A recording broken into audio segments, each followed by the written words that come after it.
Understanding yield percentage, a key concept in various fields.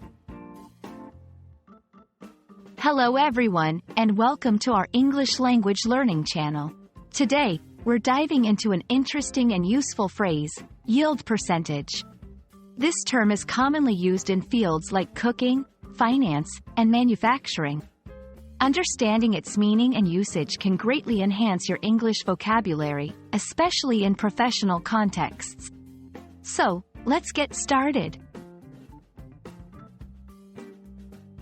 Yield percentage refers to the amount of a product or result obtained in comparison to the total possible amount. It's a way to measure efficiency or productivity. In cooking, it's about how much food you get after processing ingredients. In finance, it relates to the return on investment. And in manufacturing, it's about the quantity of finished products from raw materials. In cooking, yield percentage helps in menu planning and cost control.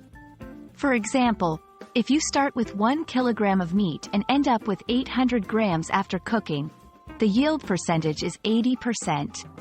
This is crucial for chefs to know how much raw material they need. In finance, yield percentage is about the return on investments like stocks or bonds. A high yield means the investment is doing well. For instance, if you invest $100 and earn $5 in a year, the yield percentage is 5%. In manufacturing, it measures how much usable product is made from raw materials. A high yield percentage means less waste and higher efficiency. If a factory uses 1,000 kilograms of material and produces 900 kilograms of finished goods, the yield percentage is 90%. Understanding yield percentage is vital for making informed decisions in cooking, investing, or manufacturing. It helps in budgeting, forecasting, and improving processes. Knowing about yield percentage can also help you understand news and reports in these industries. We hope this video has been enlightening in understanding the phrase, yield percentage.